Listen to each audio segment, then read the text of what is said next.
My husband beat me unconscious in 1983, then lied to doctors saying I fell down the stairs, but the x-rays showed the truth. And 42 years later, when my own son tried to steal everything I'd built, those same x-rays would save me again. My name is Alice Dubois. I'm 79 years old, and I've spent nearly 8 decades on this earth learning one fundamental lesson. The deepest wounds don't always show on the surface, but eventually, everything comes to light.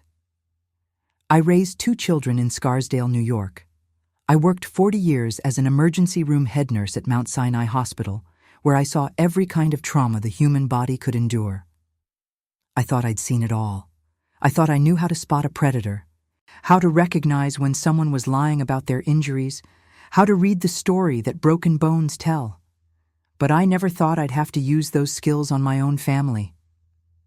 After my husband Robert died 5 years ago, he left me this paid-off house and a substantial life insurance policy.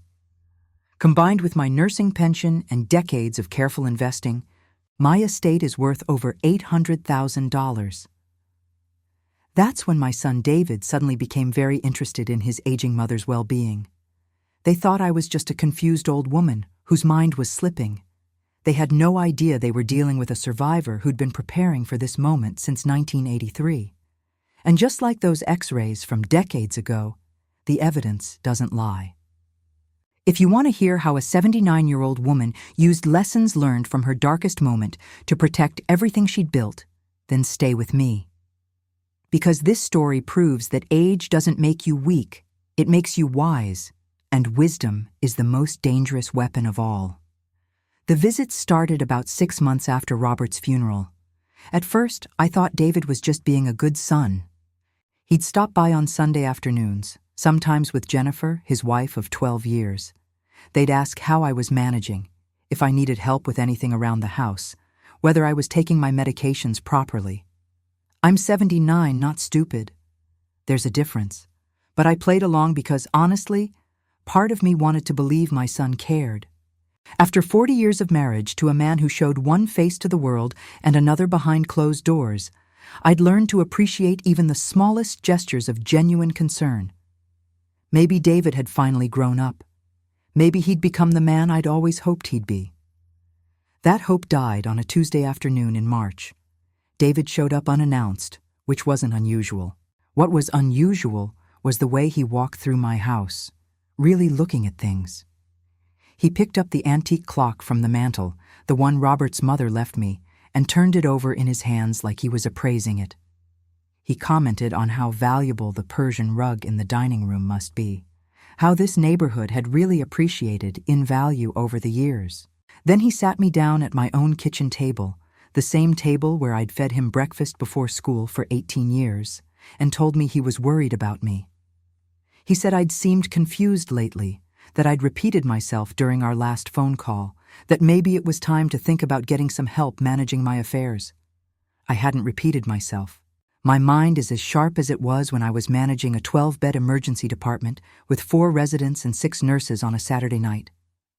But I saw something flicker in his eyes when he said it, something that reminded me so much of his father that my hands went cold. Robert used to do the same thing. He'd tell me I'd said something I hadn't said, done something I hadn't done, forgotten something I remembered perfectly. It's called gaslighting, though we didn't have that term back in the 70s and 80s.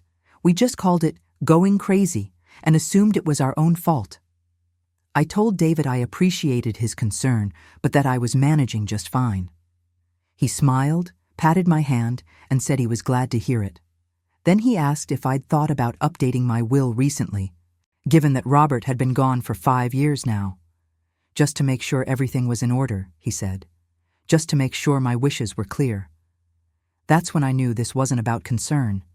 This was about money. After he left, I sat in my living room for an hour, watching the afternoon light move across the walls. I thought about all the times Robert had made me doubt myself, all the years I'd spent walking on eggshells, all the nights I'd lain awake wondering if I was remembering things wrong. And I thought about that night in 1983 when everything became crystal clear. I went upstairs to my bedroom closet and pulled down a box from the top shelf. Inside were documents I'd kept for decades: medical records, bank statements, copies of police reports I'd requested but never filed. And there, in a manila envelope yellowed with age, were the X-rays and medical report from that night at Mount Sinai. I spread them out on my bed and looked at them in the fading daylight. The fractures in my left forearm, the bruising pattern on my ribs, the notation from Dr. Ramirez that read, "Injuries inconsistent with patient's reported mechanism of injury. Defensive posture fractures noted." Those X-rays had told the truth when I couldn't. They'd been my silent witness when I was too afraid to speak. I carefully put everything back in the envelope and returned the box to the closet.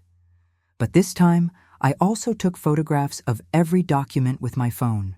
My daughter Sarah had taught me how to use the camera and save photos to something called the cloud last Christmas. She'd laughed at how long it took me to understand it, but I'd learned. At 79, you can still learn new tricks when you need to. 2 weeks later, David came back with Jennifer. This time, they didn't call first. They just showed up on Saturday morning with coffee and bagels, like this was a social visit. But I noticed how Jennifer kept glancing at her watch, how David seemed nervous, checking his phone every few minutes. They were waiting for someone. The doorbell rang at exactly 10 o'clock. David jumped up to answer it before I could even get out of my chair. He came back with a young man in an expensive suit, couldn't have been more than 35, carrying a leather briefcase that probably cost more than my first car.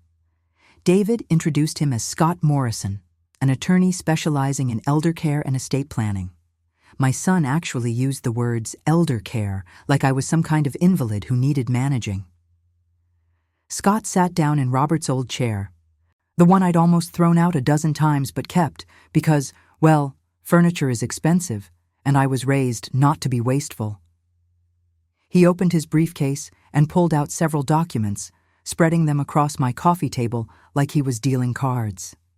He explained, in that smooth voice that lawyers practice in front of mirrors, that David and Jennifer were concerned about my ability to manage my financial affairs as I got older. He said they wanted to help me, to take some of the burden off my shoulders. He used words like cognitive decline and capacity assessment and fiduciary responsibility. What he was really saying was that they thought I was losing my mind and they wanted control of my money. Jennifer reached over and patted my hand exactly the way David had, and she told me this was all just to protect me, to make sure I was taken care of if something happened. She said it would give them peace of mind to know I was safe. I looked at the three of them sitting in my living room, in the house I'd maintained for 40 years, and I felt something shift inside me. It was the same feeling I'd had in that hospital bed in 1983, when I'd realized that no one was going to save me, that if I wanted to survive, I'd have to save myself. Scott slid a document across the table toward me. He said it was a durable power of attorney, that it would allow David to help me with my banking and bills, to make medical decisions if I became unable to make them myself. He said thousands of families did this every day, that it was completely normal, nothing to worry about. He handed me a pen. I took the pen. I looked down at the document, and I saw my entire life's work about to be signed away to a son who'd inherited his father's charm and his father's greed, but none of his mother's survival instincts. That's when I realized they'd made their first mistake. They'd assumed that getting older meant getting weaker. They'd confused my white hair and the age spots on my hands with confusion and vulnerability. They'd looked at me and seen an easy target. They had no idea they were trying to con a woman who'd been playing defense since before they were born. I set the pen down on the coffee table without signing anything. I told Scott Morrison that I appreciated him coming all this way, but I needed time to think about such an important decision. I said I wanted to review the documents with my own attorney first, that surely he understood the importance of due diligence. The temperature in the room dropped about 20 degrees. David's smile faltered. Jennifer's hand tightened on her coffee cup. Scott, to his credit, kept his professional mask in place, but I saw his jaw clench. He told me that was perfectly reasonable, of course, though he did mention that his consultation fee for today's visit would still apply. David waved his hand and said he'd take care of it, not to worry about that. That told me everything I needed to know. My son was already spending money he didn't have on lawyers to get access to money that wasn't his. After they left, I sat very still for a long time. The house was quiet except for the ticking of that antique clock David had been eyeing. I'd lived alone for 5 years since Robert died, but I'd never felt lonely until that moment. Not sad lonely, dangerously lonely, the kind of lonely that makes you vulnerable. But I'd been vulnerable before, and I'd survived it. I waited until Monday morning. Then I got dressed in my best outfit, the navy blue pantsuit I'd bought for Robert's funeral, and I drove to the Wells Fargo branch where I'd banked for 32 years. I asked to speak with Patricia Chen, the branch manager who'd helped me open my first independent account back in 1984. Patricia was in her 60s now, getting close to retirement herself. She took one look at my face and closed her office door. I told her I needed to review all the activity on my accounts for the past 6 months, and I needed to know if anyone had attempted to access my accounts or request information about them. She pulled up my records on her computer, and her expression changed. She turned the monitor toward me. There had been 3 attempted online access requests to my primary checking account in the past 2 weeks, all from an IP address that didn't match my home computer. All 3 attempts had used my correct email address, but wrong passwords. The system had locked the account temporarily after the 3rd attempt and sent me an email notification. I'd never seen that email, but I knew exactly where it had gone. 6 months ago, David had helped me set up my new laptop when my old one finally died. He'd been so patient, so helpful, explaining how email worked now, how to save passwords, how to make sure everything was backed up to the cloud. He'd even set up my printer for me. What he'd also done, I now realized, was add his own email as a recovery option on my account. He'd probably been monitoring my financial notifications for months. Patricia printed out all the evidence for me and placed it in a folder. She asked if I wanted to file a fraud report. I told her not yet, that I needed to understand the full scope of the situation first. She nodded, and then she did something I'll never forget. She reached across her desk and squeezed my hand, and she told me her own mother had gone through something similar with her brother last year. I drove home and spent the rest of the afternoon doing what I should have done months ago. I went through every drawer, every file cabinet, every box of papers I'd accumulated over decades. I was looking for anything David or Jennifer might have taken, copied, or altered during their visits. In my home office filing cabinet, I found the folder where I kept my investment statements. I'd organized these files myself just last year, and I remembered exactly how I'd arranged them. Someone had been through them. The papers weren't quite in the right order, and there was a coffee ring on one of the statements that hadn't been there before. I don't drink coffee in my office. My hands were shaking as I pulled out my most recent statement from Fidelity. My investment portfolio, carefully built over 40 years of nursing wages and sensible decisions, was worth just over $400,000.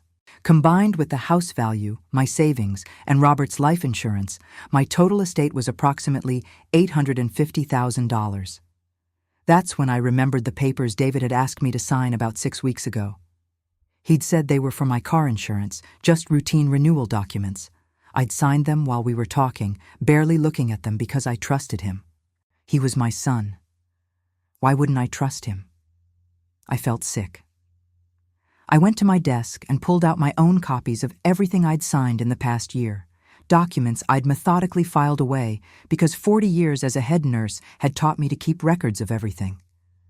I found the car insurance papers in the March folder, only they weren't car insurance papers. They were beneficiary designation change forms for my investment accounts. I had to read them 3 times before my brain would accept what I was seeing. David had changed the beneficiary on my Fidelity accounts from my original designation, which was split between David and my daughter Sarah, to himself only.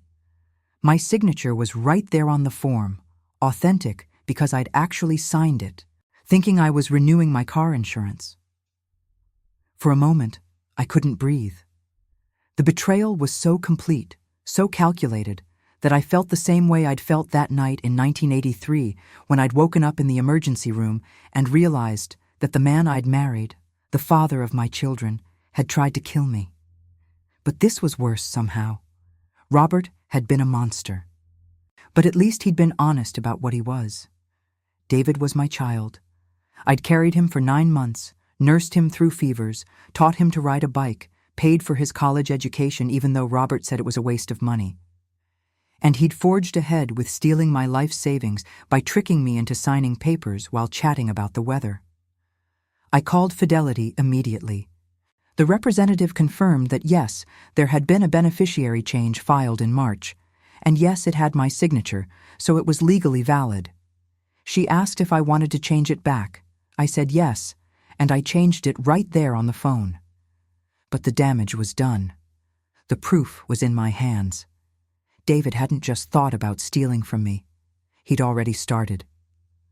That evening, I sat at my kitchen table with everything spread out in front of me, the bank statements showing the attempted access, the investment statements showing the beneficiary change, the documents from 1983 that showed what I'd survived before. I thought about calling Sarah, my daughter who lived in Seattle with her husband and 2 children, but I stopped myself. Sarah was good. Sarah called every Sunday. Sarah never asked about money, but Sarah also worshipped her older brother, always had, and I wasn't ready to shatter that illusion yet. Not until I knew everything. I needed more information. I needed to know how deep this well of betrayal really went. The next morning, I did something I hadn't done in 40 years. I called in a favor from someone who owed me one. His name was Marcus Rodriguez, and he'd been a scared 28-year-old resident at Mount Sinai back in 1983 when he'd looked at my x-rays and known the truth. Now he was Dr. Marcus Rodriguez, Chief of Emergency Medicine at Mount Sinai, and when I called his office and left my name, he called me back within an hour. I asked him if he remembered that night. There was a long pause, and then he said he remembered it like it was yesterday, that he'd never forgotten my case, that it was one of the reasons he'd specialized in trauma because he wanted to help people like me. I told him I needed copies of my complete medical records from that night, including the x-rays and his notes. I told him my son was trying to have me declared incompetent, and I might need evidence that I'd been dealing with difficult situations and making sound decisions for decades. He didn't ask any questions. He just said he'd have them couriered to my house within 2 days, marked personal and confidential. When I hung up, I looked out my kitchen window at the garden I'd maintained for 40 years. The tulips were starting to come up. The same tulips I planted every fall because they reminded me of my mother's garden in Queens. I'd survived an abusive husband. I'd raised 2 children.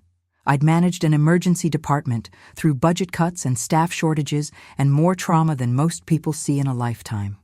And I'd be damned if I was going to let my own son steal everything I'd built, thinking I was too old and confused to fight back. The medical records arrived on Thursday afternoon in a plain brown envelope marked Confidential Medical Documents. I sat at my kitchen table and opened it with the same careful precision I'd used 40 years ago when starting an IV on a trauma patient. Steady hands, clear mind, no room for emotion when you're dealing with evidence. Dr. Rodriguez had included everything. The intake forms from that night in 1983, the x-rays now digitized and printed on high-quality paper, his resident notes, written in that cramped handwriting young doctors develop during endless shifts. And there, in his observations section, were the words that had haunted me and saved me in equal measure. Patient presence with injuries inconsistent with reported fall. Multiple defensive fractures noted on left forearm. Bruising pattern on ribs suggests direct impact, not tumbling motion. Recommend social work consult, but patient declined. I had declined. I'd been too afraid. Robert was outside charming the nurses, bringing them coffee, playing the worried husband. Who would have believed me? But the x-rays had believed me. The bones don't lie. I made copies of everything and stored the originals in my safety deposit box at the bank. Then I did something that would have seemed impossible to the broken woman in that hospital bed 4 decades ago. I invited David and Jennifer to Sunday dinner. David sounded surprised when I called. I told him I'd been thinking about what he'd said, about getting help managing things as I got older, and that maybe he was right. Maybe it was time to be practical. I could hear the relief in his voice, the satisfaction. He probably thought the old lady had seen reason, that she'd finally accepted her limitations. They arrived at 6 o'clock sharp on Sunday, with a bottle of wine I wouldn't drink, and flowers I didn't need.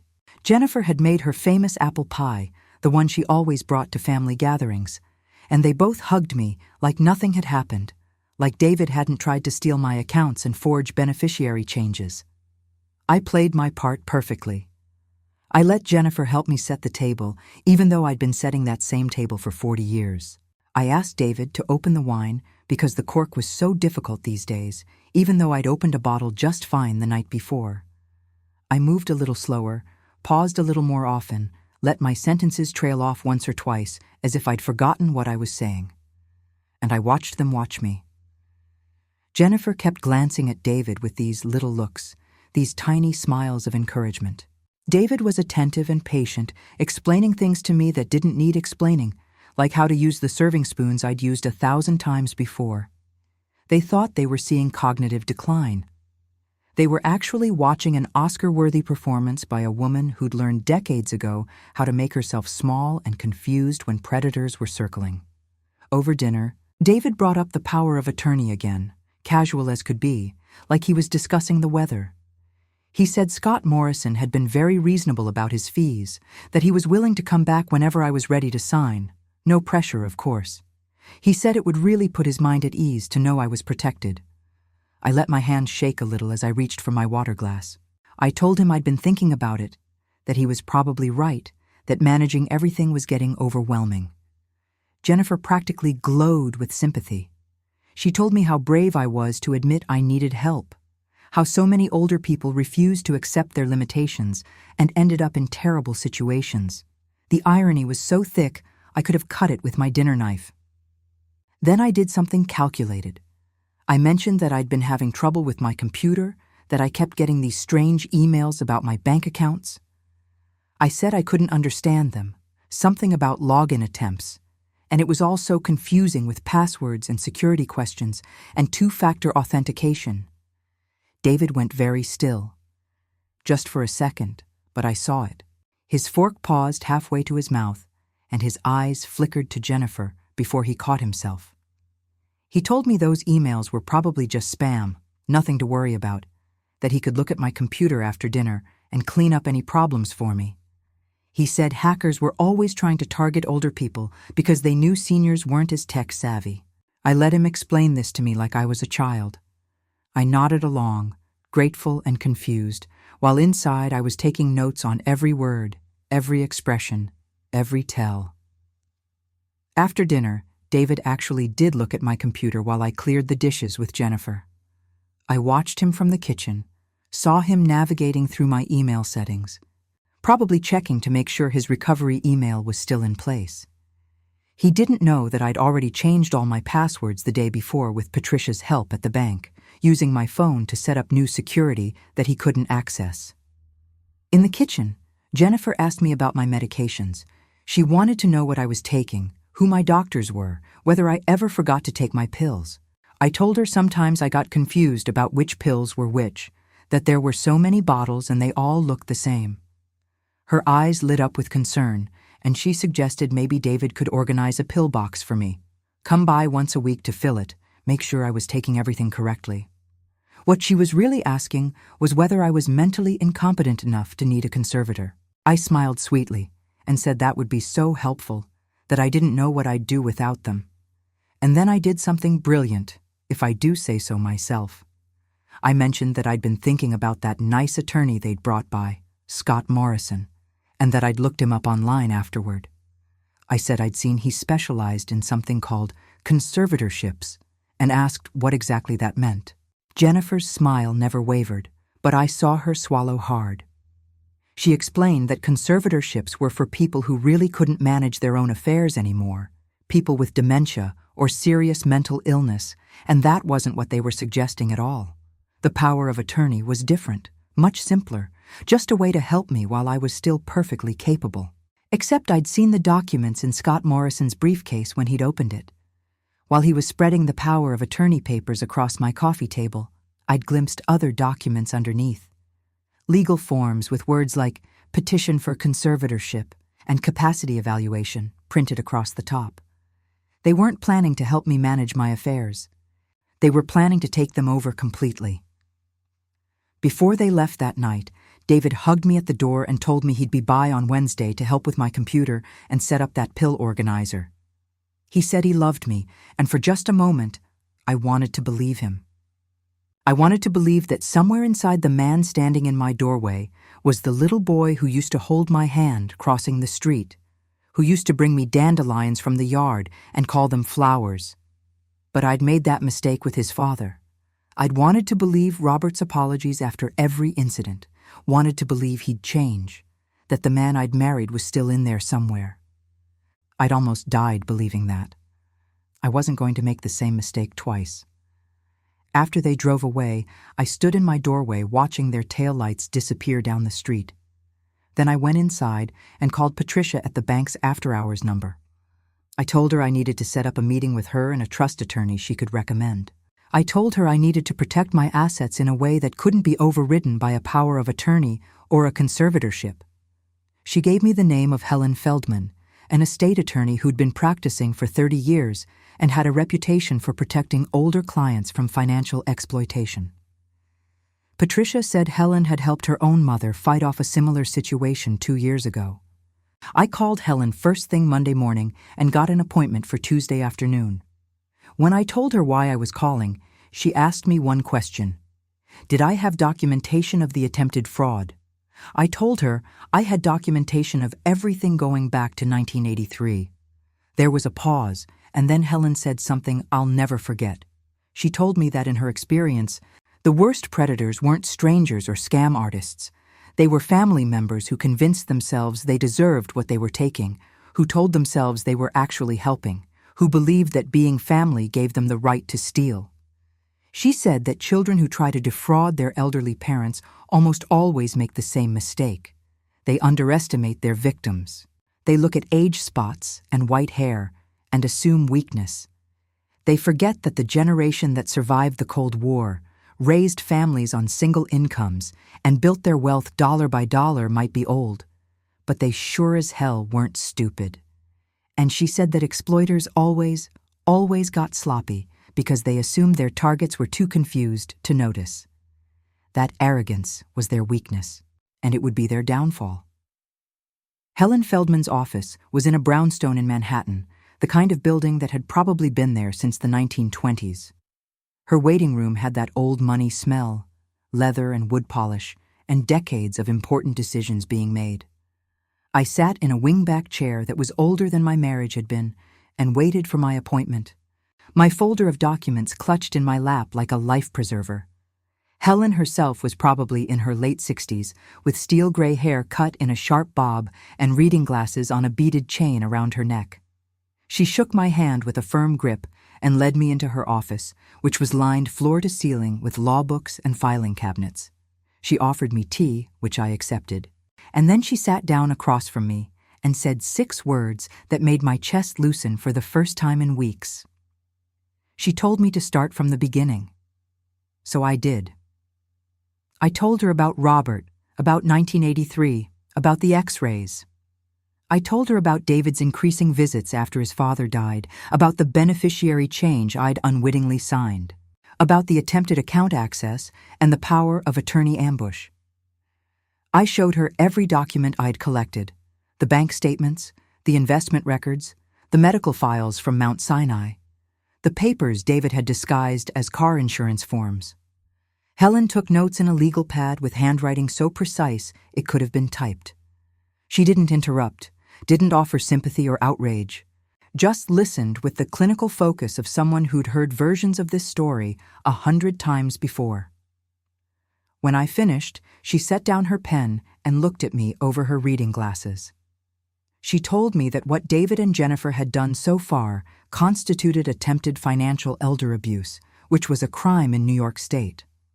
The beneficiary change obtained through deception was likely fraud. The attempted account access could be prosecuted as identity theft. But she also told me something I hadn't considered. If they were planning to pursue a conservatorship, they needed to have a case. They needed evidence of my incapacity, which meant they were building a file on me. Helen asked if I'd noticed David or Jennifer documenting my supposed confusion, taking notes after visits, recording conversations, collecting examples of forgetfulness or mistakes. I thought back over the past months, and suddenly things clicked into place. Jennifer always took out her phone during our conversations, claiming she was silencing it or checking the time. David asked me the same questions multiple times during visits, then seemed pleased when I gave slightly different answers. They weren't just stealing from me. They were building a legal case that I was incompetent. Helen leaned back in her chair and asked me what I wanted. Did I want to prosecute? Did I want to cut them off completely? Did I want to try to repair the relationship? She needed to know my end goal before she could advise me on strategy. I didn't even have to think about it. I told her I wanted to protect everything I'd built over 40 years of nursing wages and careful decisions. I wanted to make sure that if something did happen to me, my assets went where I decided they'd go, not where David thought he deserved them to go. And I wanted him to know, beyond any shadow of doubt, that I wasn't the confused old woman he thought I was. Helen smiled for the first time since I'd walked into her office. She told me she could help me with all of that, but I needed to be prepared for the fact that this would likely end my relationship with my son permanently. Once we took action, there would be no going back. I thought about the little boy who used to climb into my lap and ask me to read him stories. Then I thought about the man who'd tried to steal my bank accounts and forge my signatures. I told Helen that relationship had ended the moment David decided I was an obstacle instead of his mother. We spent the next 2 hours building a strategy. First, Helen would draft an ironclad revocable living trust that would transfer all my assets into a trust structure that couldn't be accessed through power of attorney or conservatorship. I would be the trustee while I was alive and competent, with an independent corporate trustee taking over only if I became truly incapacitated, as determined by 2 independent doctors of my choosing, not David's. Second, we'd document everything. Every attempted contact, every visit, every request for financial information. Helen gave me a small recording device, legal in New York for one-party consent, and told me to record every interaction with David and Jennifer from now on. Third, and this was the part that scared me most, Helen wanted me to get a comprehensive cognitive evaluation from a neuropsychologist. She explained that if David and Jennifer tried to pursue a conservatorship, they'd bring their own expert witness who'd testify I was incompetent. We needed my own evaluation, done now while I could prove I was sharp as a tack, that would torpedo any future claims. She referred me to Dr. Elizabeth Okonkwo, a neuropsychologist at Columbia who specialized in geriatric assessments. Helen said Dr. Okonkwo was known for rigorous, unbiased testing that courts respected. If she said I was competent, no judge would question it. I left Helen's office 3 hours after I'd arrived, carrying a legal retainer agreement and a folder full of homework. I'd given her a check for $5,000 as a retainer, money from the secret account I'd been building since 1983. The account David didn't know existed.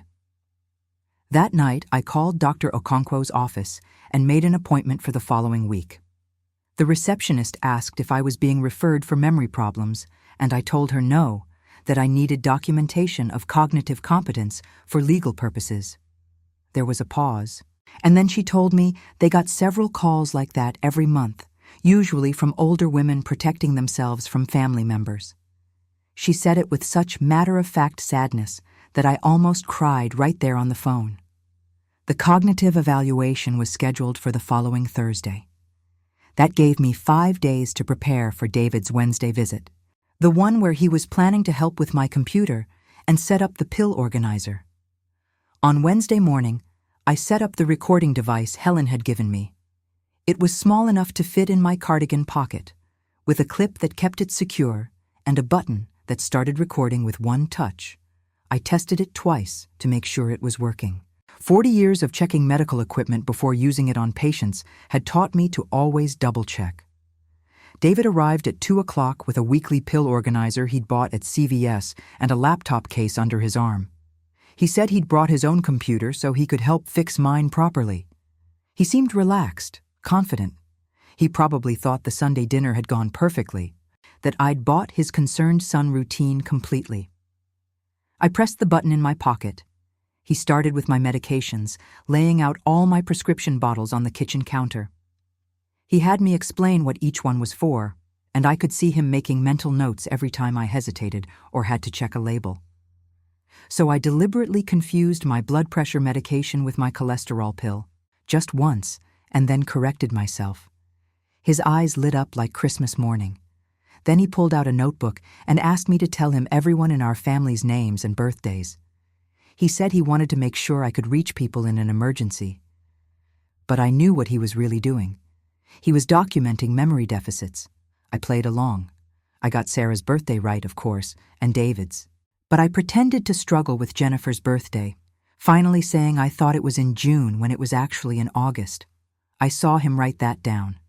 I mentioned my grandson's name, but called him by my other grandson's name first, then corrected myself. More notes. Then came the computer help. David sat down at my desk and opened his laptop next to mine. He said he was going to clean up my email and make sure all my security settings were correct. What he actually did, thinking I couldn't see from where I was standing behind him organizing the pillbox, was try to access my online banking through my computer. But the passwords didn't work. I'd changed everything. He tried 3 times, then closed the browser quickly when I walked over to ask if he wanted more coffee. He told me my computer was running fine, actually, that maybe I'd just been getting spam emails and there was nothing to worry about. But I could see the frustration in his jaw, the way his shoulders tensed. Before he left, he mentioned again that Scott Morrison was ready to come back whenever I wanted to sign those papers. He said Jennifer had been worried about me after Sunday dinner, that I'd seemed even more confused than usual, that maybe we shouldn't wait too long to get things formalized.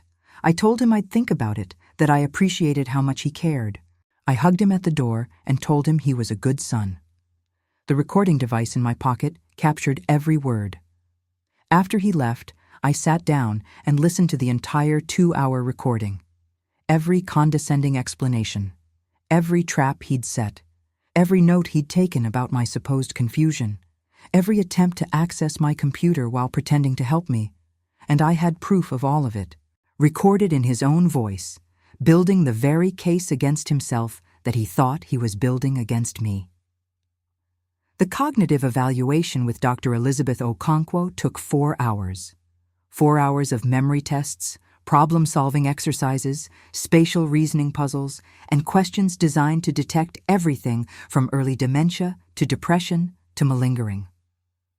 She was thorough to the point of exhaustion, which was exactly what I needed. Dr. Okonkwo was a woman in her early 50s with kind eyes and an absolutely no-nonsense approach to testing. She explained every section before we started, told me there were no trick questions, and asked me to simply do my best. She tested my ability to remember word lists, draw complex figures, solve math problems, recognize patterns, and recall details from stories she'd told me an hour earlier. I'd been nervous going in, worried that maybe David was right, that maybe I was slipping and just didn't realize it. 79 is old, after all. Maybe I was confused. But as we worked through the tests, something interesting happened. My brain woke up in a way it hadn't in years. All those decades of critical thinking in the emergency room, of keeping track of 12 patients simultaneously, of remembering medication dosages and patient histories and protocol changes, all of that training came flooding back. I aced every single section. When we finished, Dr. Okonkwo told me she'd have a full written report ready within a week. But she could tell me preliminarily that my cognitive function was well within normal limits for my age. In fact, she said, my scores on several sections were above average even for people 20 years younger. My memory was sharp, my reasoning was intact, and there was absolutely no evidence of dementia, cognitive decline, or impairment of any kind. Then she asked me why I'd really come in for the evaluation. I told her the truth. I told her about David and the power of attorney and the conservatorship documents I'd seen. I told her about being a 79-year-old woman trying to prove I wasn't crazy to people who needed me to be crazy so they could steal my money. Dr. Okonkwo nodded slowly and told me she'd seen this pattern before, more times than she cared to count. She said that adult children who wanted to exploit their parents often engaged in a systematic campaign to undermine their confidence and credibility. They'd point out normal age-related changes, like occasionally forgetting a name or misplacing keys, and blow them out of proportion. They'd create situations designed to make the parent look confused, then document those situations as evidence. She called it gaslighting toward guardianship, and she said it was one of the most insidious forms of elder abuse because it was so hard to prove and so easy to disguise as concern. Then she told me something that changed everything. She said that in her professional opinion, based on the testing and our conversation, I showed no signs of impairment. But more than that, I showed signs of acute stress response consistent with psychological manipulation. The fact that I was questioning my own competence, despite clear evidence to the contrary, was itself evidence that someone had been systematically undermining my confidence. She said she'd include all of that in her report, and that if anyone tried to challenge my competence in court, she'd be happy to testify on my behalf.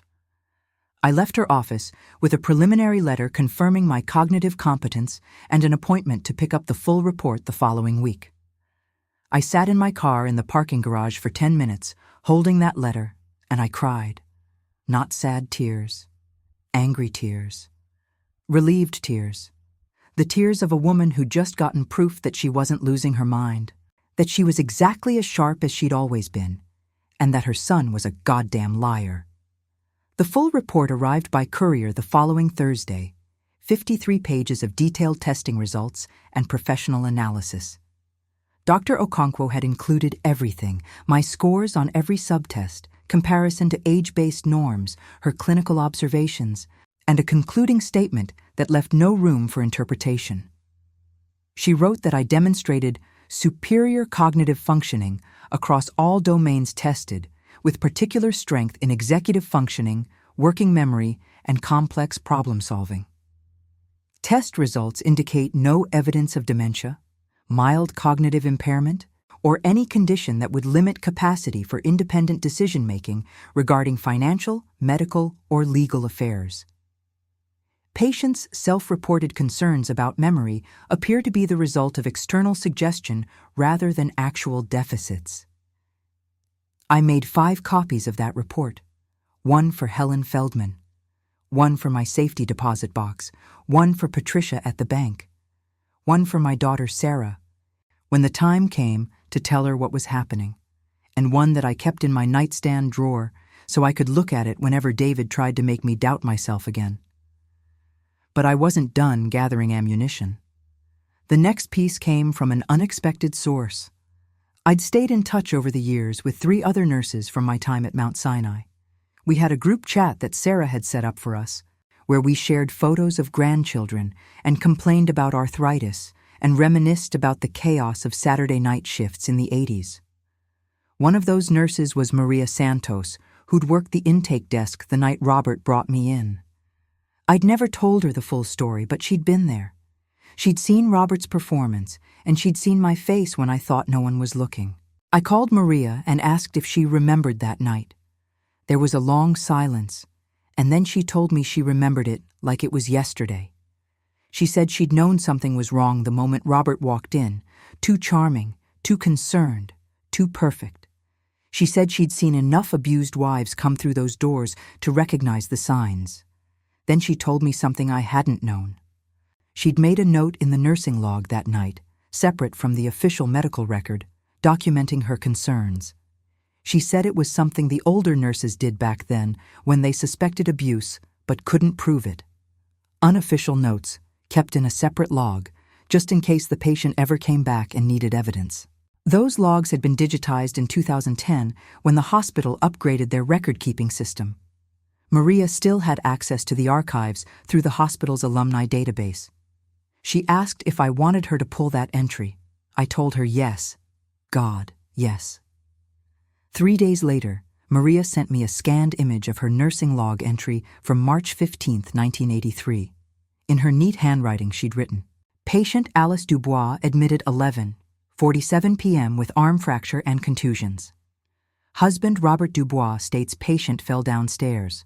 Patient quiet, withdrawn, flinching at sudden movements. Husband overly solicitous with staff, brought coffee for nurse's station. Classic DV red flags.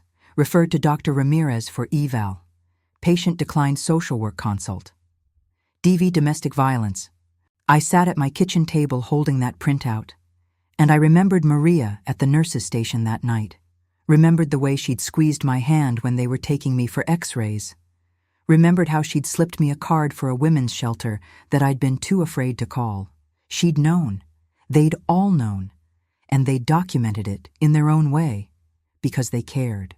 I added Maria's nursing notes to my growing file of evidence.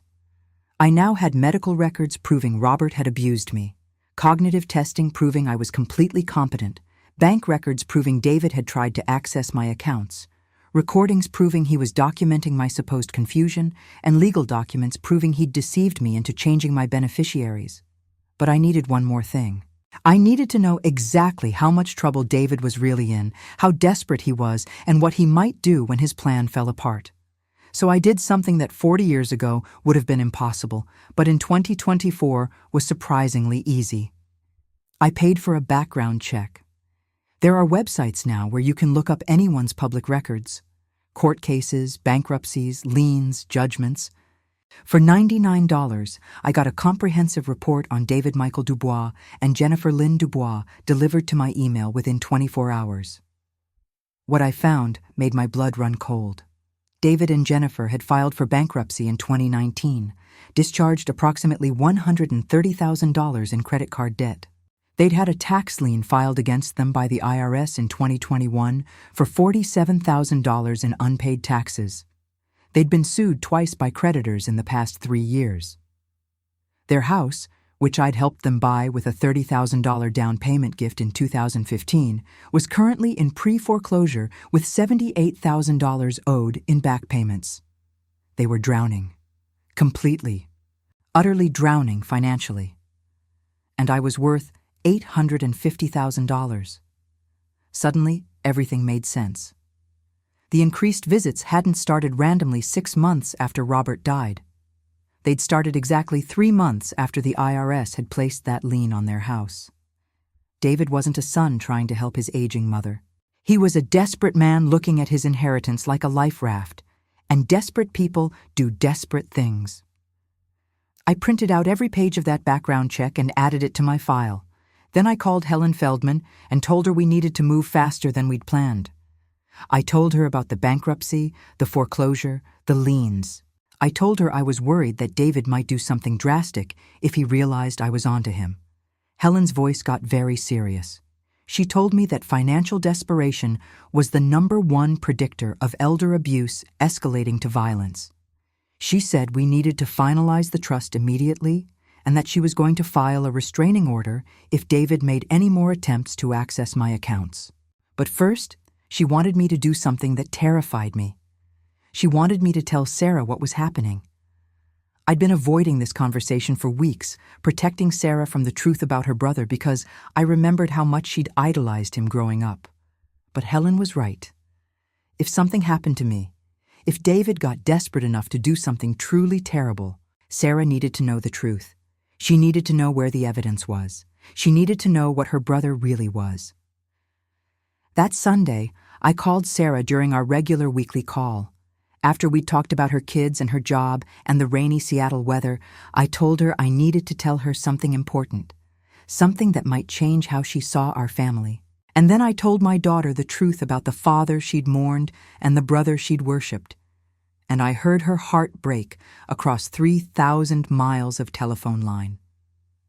Sarah didn't believe me at first. Not entirely. I could hear it in her voice, that desperate need to find another explanation. Any explanation that didn't involve her big brother being a thief and her father being a monster. She asked if I was sure I hadn't just misunderstood David's intentions. Maybe he really was worried about me. Maybe the beneficiary change had been a mistake. Maybe I was reading too much into normal family concern. It broke my heart, but I understood. I'd done the same thing with Robert for years, making excuses, finding alternative explanations, anything to avoid accepting the truth. So I sent her everything. I emailed her scanned copies of the medical records from 1983, the nursing notes from Maria, the cognitive evaluation from Dr. Okonkwo, the bank statements showing the attempted access, the background check showing David's financial desperation, and audio files of the recordings from his last visit. Then I told her to call me back after she'd reviewed it all. I told her to take her time, that I knew this was a lot to process, and that I loved her no matter what she decided to believe. She called me back 4 hours later. She'd been crying. Her voice was raw, shaky, furious. She told me she was so sorry. She kept saying it, over and over. Sorry she hadn't seen what was happening. Sorry she'd been 3,000 miles away while I dealt with this alone. Sorry she'd ever doubted me, even for a second. But mostly, she was sorry about Dad. She asked me why I'd never told her the truth about Robert. Why I'd let her grow up thinking he was a good father. Why I'd protected his memory after he died. I told her the truth. I'd protected her because she was my baby girl, and I'd wanted her to have at least one parent she could love without complication. I'd already failed to give her a safe father. I didn't want to take away her good memories of him, too. Sarah cried harder at that. Then she got angry. The kind of righteous fury that only comes from someone who's just discovered their entire childhood was built on lies. She said she was going to call David immediately and tell him she knew everything, that he was disgusting, that he should be ashamed. I stopped her. I told her that was exactly what we couldn't do, not yet. If David knew we were on to him, if he knew I'd built a case against him, he might panic. And Helen had warned me that desperate people do desperate things. Sarah didn't like it, but she agreed to wait. She asked what she could do to help. I told her that Helen Feldman was finalizing a trust that would protect my assets, and I was naming Sarah as successor trustee. If anything happened to me, if I genuinely became incapacitated or died, Sarah would control the estate, not David. But I needed her to be prepared for that responsibility. She said she'd do whatever I needed. Then she asked me something that I should have expected, but somehow didn't. She asked if I was safe, physically safe, living alone while David thought he still had a chance to get my money. I told her I'd thought about that. I'd installed new locks on all my doors. I told my neighbors, the Hendersons who'd lived next door for 20 years, that I was dealing with some family issues and to please call 911 if they heard anything unusual from my house. I'd set up my phone to automatically call Sarah if I pressed the emergency button 3 times. But the truth was, I didn't think David would hurt me, not physically. He wasn't that kind of desperate yet, and he wasn't Robert. He was weak where his father had been cruel.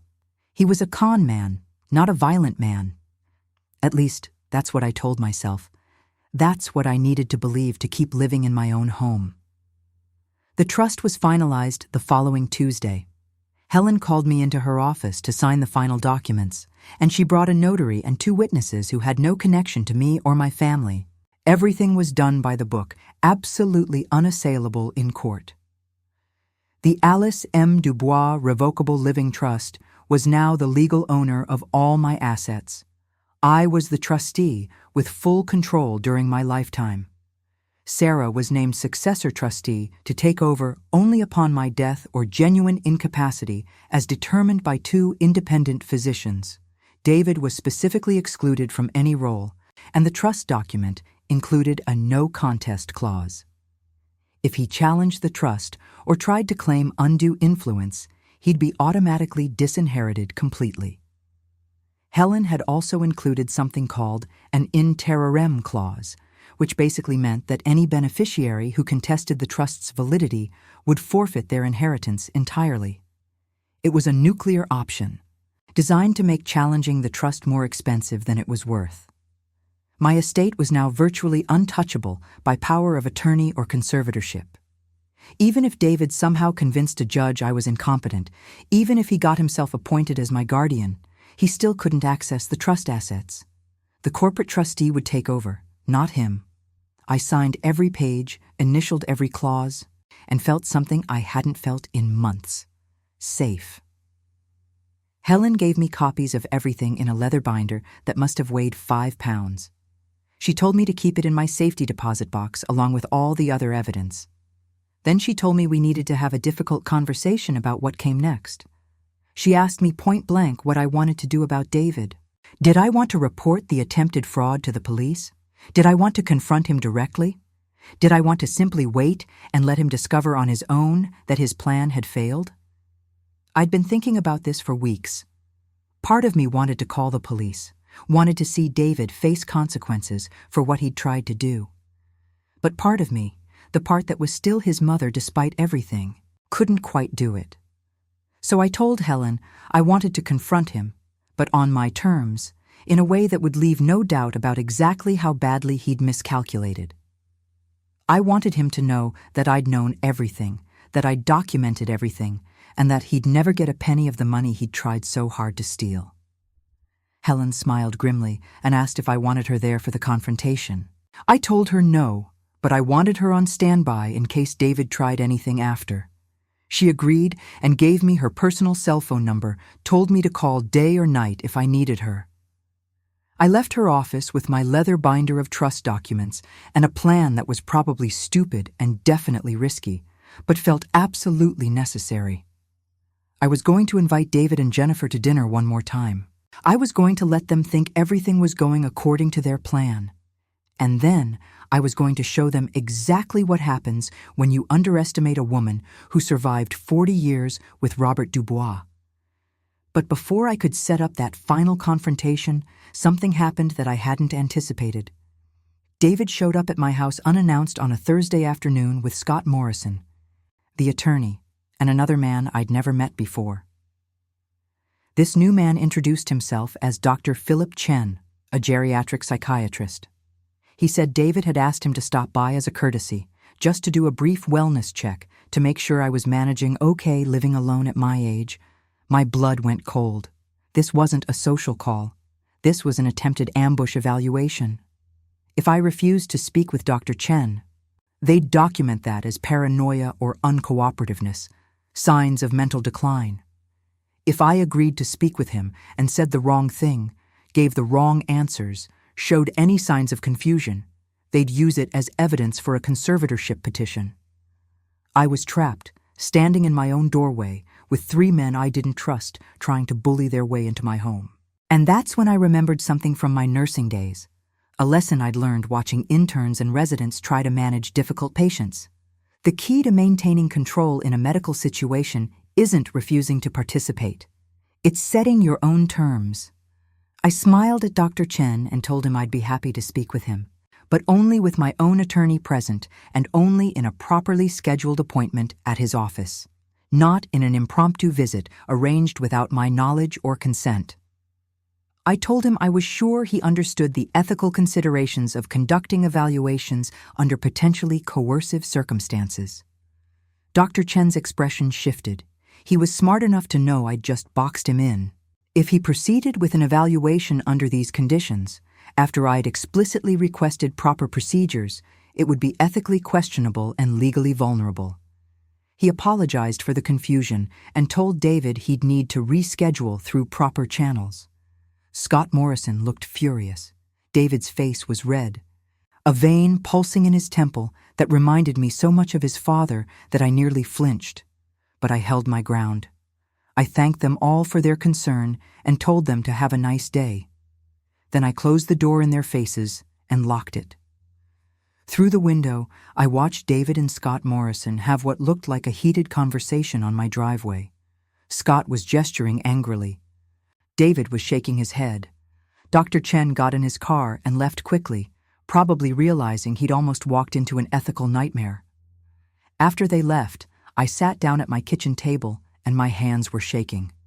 Not from fear, from rage. They'd actually tried to bring a psychiatrist to my home to evaluate me without warning, without proper procedure, hoping I'd be confused enough or intimidated enough to go along with it. That's when I knew I couldn't wait any longer. The confrontation needed to happen now before they tried something even more aggressive. I called Helen and told her what had just happened. She let out a string of curse words that would have made my old ER staff proud.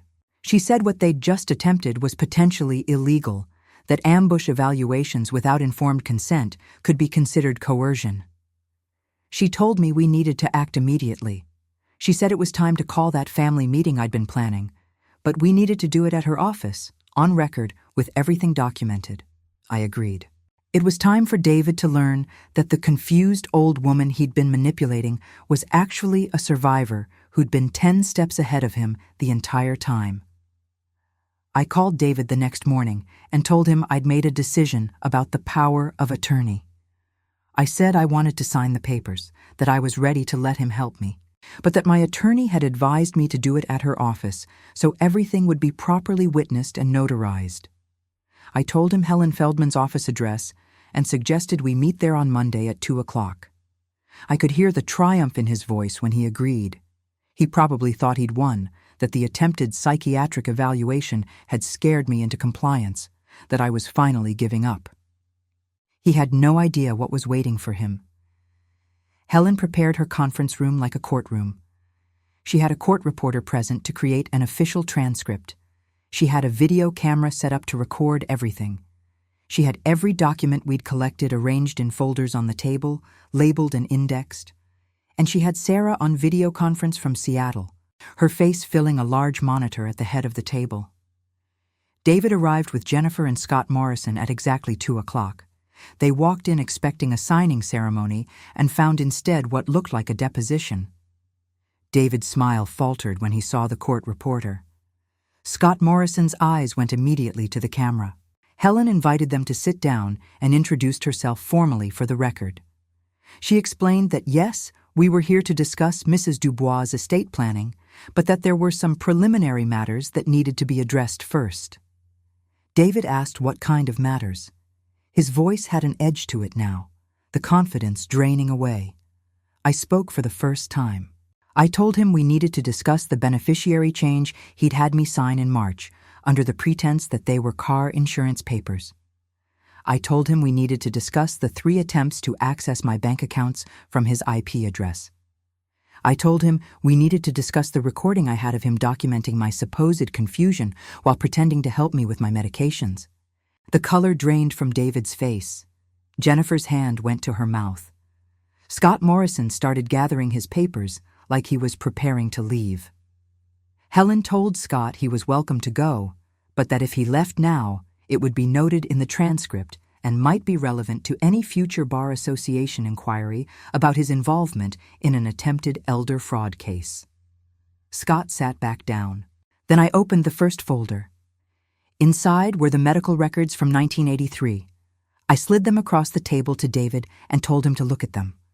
I told him to read what his father had done to me, to see the x-rays that showed the truth about the fall that never happened. I watched his face as he read Dr. Ramirez's notes. I watched him see the nursing log entry from Maria. I watched him understand, maybe for the first time, what his mother had survived while he was sleeping safely in his childhood bed. I told him I'd learned something from those x-rays 42 years ago. I'd learned that the truth always shows up eventually, in the bones, in the records, in the evidence that people don't think to hide, because they don't think anyone's looking. Then I opened the second folder. The Cognitive Evaluation from Dr. Okonkwo. 53 pages of test results showing that my mind was sharp, that I was competent, that there was no decline, no confusion, no impairment of any kind. I told David that every time he'd pointed out my supposed forgetfulness, every time he'd suggested I was confused, every time he'd patted my hand and treated me like a child, I'd been documenting it, recording it, building a case. Jennifer started crying, quiet tears running down her face, her hands clasped in her lap. I opened the third folder, the background check showing their bankruptcy, their foreclosure, their IRS lien. I told David I knew exactly why he'd suddenly become so concerned about his aging mother. I knew he wasn't worried about me. He was worried about losing his inheritance before he could get his hands on it. David finally found his voice. He told me I didn't understand, that they were desperate, that they were going to lose their house. He said he was still my son, that I owed him something after everything he'd been through. He actually said that. He said I owed him. I let that hang in the air for a moment. Then I told him what he'd been through was having a roof over his head and food on the table and a mother who worked double shifts to pay for his college education while his father drank away his paychecks. I told him what I'd been through was 40 years of abuse followed by 5 years of peace, and I'd be damned if I'd let him take that peace away from me. Sarah's voice came through the monitor, strong and clear. She told David she knew everything now, that Mom had sent her all the evidence, and that she was ashamed to be related to him. She said Dad would have been proud of him, and it wasn't a compliment. David turned to look at Sarah's face on the screen, and something in him broke. He started making excuses, saying this wasn't what it looked like, that Scott had told him this was all legal, that he'd just been trying to help, that he'd never meant to hurt me. Helen cut him off. She told him that Mrs. Dubois' estate was now held in an irrevocable trust with Sarah as successor trustee. She told him that even if he somehow obtained power of attorney or guardianship, he'd never touch a penny of it. She told him that every attempt at fraud had been documented and that we had sufficient evidence to pursue criminal charges if we chose to. Then she told him we were offering him one chance.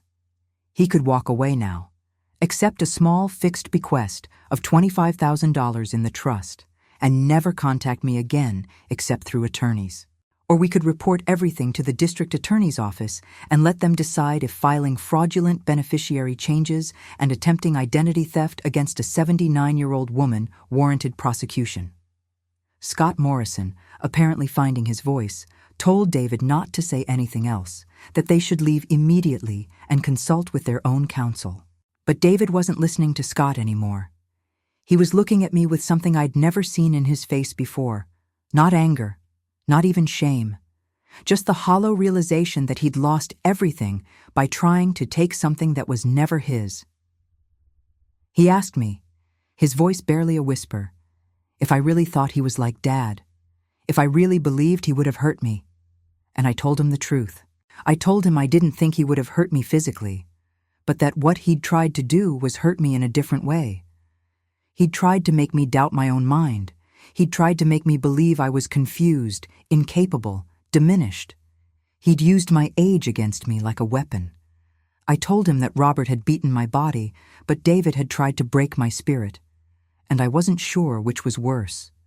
Jennifer was sobbing now, full heaving sobs. She told me she was sorry, over and over, that she'd never wanted it to go this far, that David had said it would just be easier if he could help manage things, that she didn't know he'd changed the beneficiaries without telling me. I believed her, actually. Jennifer wasn't the mastermind. She was just weak, married to a weak man, and together they'd convinced themselves that stealing from an old woman was somehow justified because they needed the money more than I did. Helen handed them the settlement agreement. She gave them 48 hours to sign it, or we'd go to the police. She told them that if they ever attempted to contact me again, to access my accounts again, to spread rumors about my competence, or to interfere with my affairs in any way, the agreement was void, and we'd pursue full prosecution. Scott Morrison took the papers and told Helen they'd review them and respond. He practically dragged David and Jennifer out of the conference room. After they left, I sat in that leather conference chair and I felt something I hadn't expected. Not triumph, not even relief. Just profound, overwhelming sadness. Because my son was gone. Not the man who just walked out of this office, but the little boy I'd rocked to sleep, the child I'd protected from his father's rages, the baby who'd once looked at me like I hung the moon. That child was gone. if he'd ever really existed at all. Sarah's voice came through the monitor, gentle and broken. She asked if I was okay. I told her the truth. I said I wasn't okay, but I would be. That I'd survived worse than this and come out the other side. That we both had. Helen reached across the table and squeezed my hand.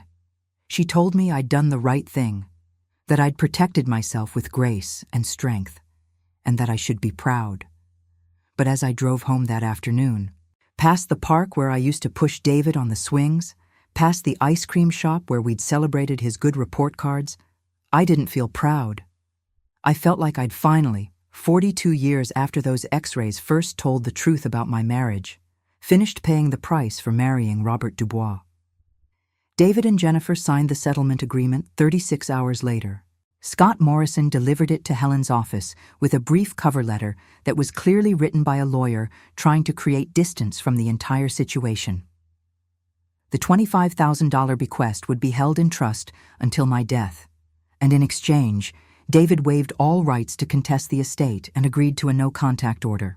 My son signed away his relationship with his mother for $25,000, less than 3% of what he'd tried to steal. The hardest part came 2 weeks later when I had to tell people.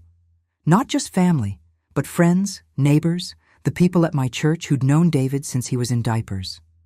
I kept the explanation simple and dignified. I told them that David and I had irreconcilable differences about my estate planning and that we'd decided it was best to maintain distance. I didn't elaborate, didn't spread the full story, didn't shame him publicly the way he deserved. Some people understood. They nodded knowingly, shared their own stories about difficult adult children, offered support. Others were shocked, tried to mediate, suggested that family should forgive family no matter what. Those people didn't get invited over for coffee anymore.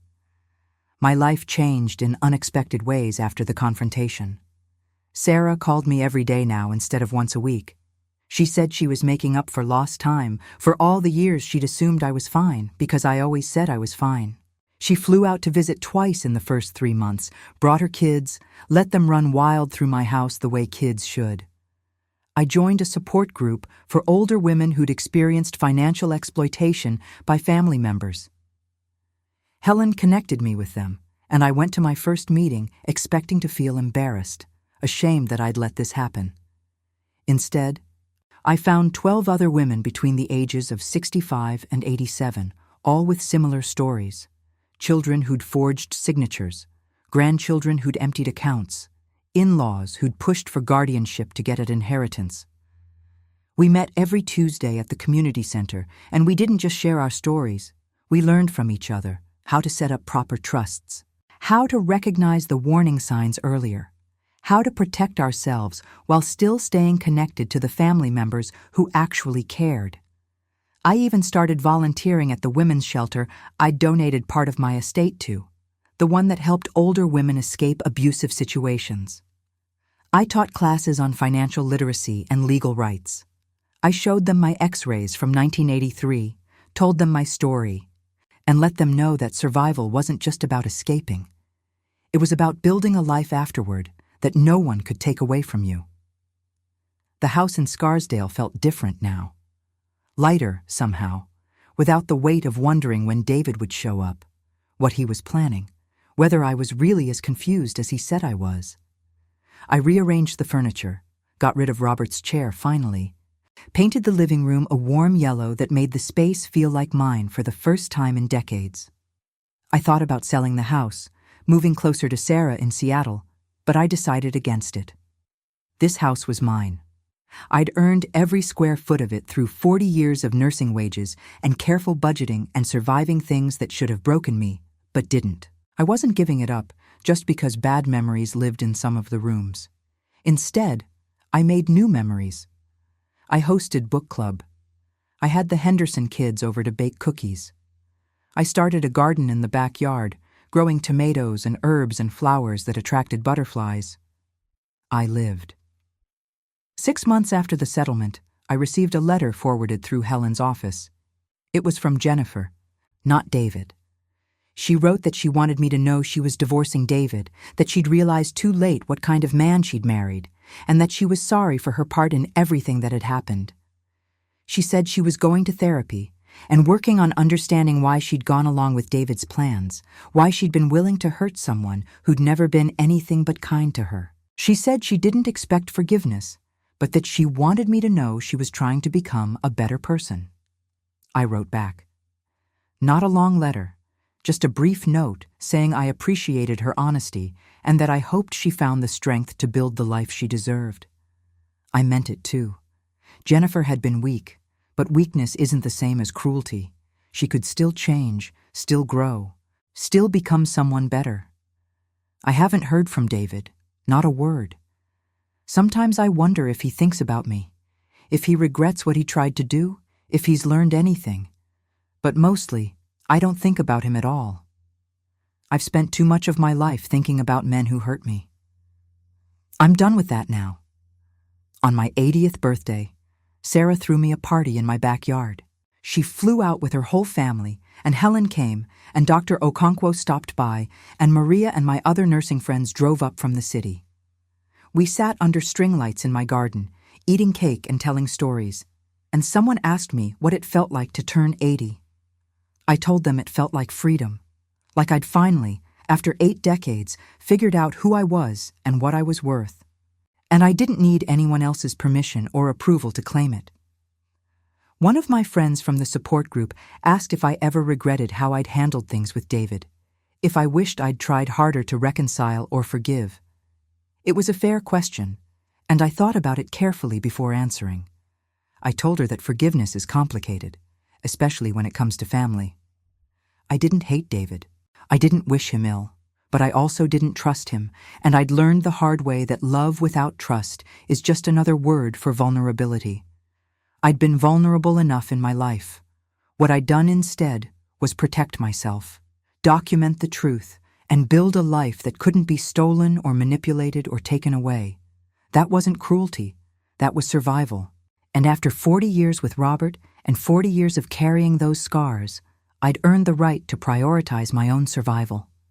The sun was setting over my garden, and my granddaughter was chasing fireflies across the lawn, and Sarah was laughing at something Helen had said, and I realized something profound.